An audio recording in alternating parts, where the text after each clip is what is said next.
ჩამოართმევენ თუ არა საქართველოს 7,000-მდე მოქალაქეს ახლად მიღებულ ქართულ პასპორტებს პარლამენტში უკვე შევიდა იუსტიციის სამინისტროს მიერ მომზადებული კანონპროექტი, რომელიც მიხეილ სააკაშვილის მიერ პრეზიდენტობის ბოლო წელს დარიგებული პასპორტების მფლობელებისთვის მოქალაქეობის ჩამორთმევას ითვალისწინებს. საკანონმდებლო ინიციატივას გაუმართლებლად მიიჩნევს მესამე სექტორის ერთი ნაწილი. უკმაყოფილოები არიან პროექტის უშუალო ადრესატებიც. საპარლამენტო განხილვების დროს სრულებათა პაკეტის მხარდაჭერას არც საპარლამენტო უმცირესობა აპირებს. საქართველოს 6,649 მოქალაქეს შესაძლოა მოქალაქეობა ჩამოართვან. ყველას ვინც საქართველოს მესამე პრეზიდენტმა 2013 წლის 1 იანვრიდან 2013 წლის 27 ოქტომბრამდე დაჩქარებული წესით საქართველოს მოქალაქეობა გადასცა, ახალი კანონის მიხედვით ეს უფლება ჩამოერთმევა. მათ შორის ეთნიკურ ქართველებსაც, რომლებსაც სააკაშვილმა მოქალაქეობა თურქეთში ვიზიტის დროს გადასცა. ეს მომბესთან სავატელეფონო საუბარში ისინი ხარიბაშვილის მთავრობის ინიციატივას უარყოფითად აფასებენ.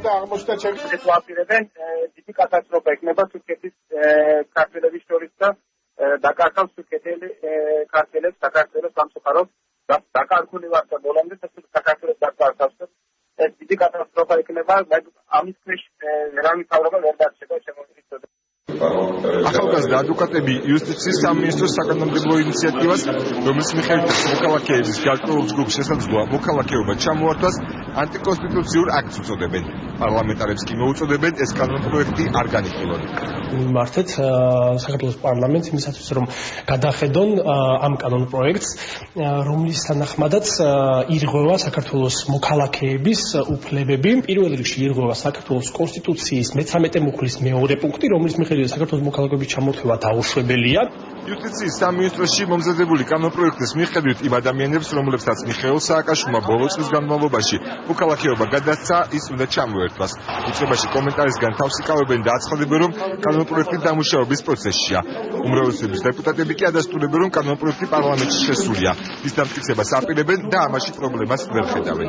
ეს არნიშნავს, რომ ყველას ავტომატურად ჩამოერთვება საქართველოს ორმაგი მოქალაქეობაზე ლაპარაკი, ვისაც მიანიჭა ექს-პრეზიდენტმა სააკაშვილმა. ეს არის სააკაშვილის მიერ მიღებული ბოლო თვეში გადაწყვეტილება. თუ გახსოვთ თქვენ, რომ ერთად რო მისცა საქართველოს მოქალაქეობა, ამაზეა საუბარი. საპარლამენტო უმცირესობაში კი კანონპროექტის მხარდაჭერას არ აპირებენ. ნაციონალური მოძრაობა მიხეილ სააკაშვილის ქმედებას გამართლებულად აფასებს, ახალ გადაწყვეტილებას კი ანტისახელმწიფოებრივად მიიჩნევს. სერგო რატიანისთვის მსგავსი ინიციატივის განხილვაც კი მიუღებელია. ეს არის ანტისახელმწიფოებრივი ქმედება, ისინი ვერაცნობიერებენ, რომ ადამიანებს რომ არ უნდა ტრანხელი იმ ხალხს, ვინც სახელმწიფოს მიიჩნევს წარმატებულ ქვეყანად. ახალგაზრდა იურისტთა ასოციაციაში კი განმარტავენ, რომ ყოველთვის ახალი წესით მოქალაქეობა ჩამოერთვა შეიძლება საკონსტიტუციო სასამართლოს გზით მისი აღდგენა მოითხოვოს. ისინი საქართველოს კონსტიტუციის 13 მუხლზე აპელირებენ და აცხადებენ, რომ მოქალაქეების ჩამორთმევის უფლება არავის აქვს.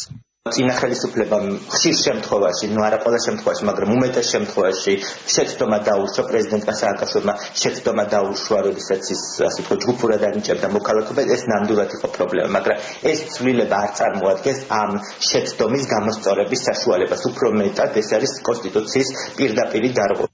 სტატისტიკის მიხედვით 2003-2013 წლებში სულ 50,134 უცხო ქვეყნის მოქალაქემ მიიღო საქართველოს მოქალაქეობა, რაც ერთ წელზე საშუალოდ 5,013-ია.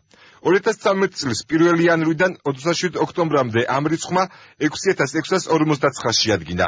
2013 წლის 27 ოქტომბრიდან 2014 წლის 31 იანვრამდე კი 3,503.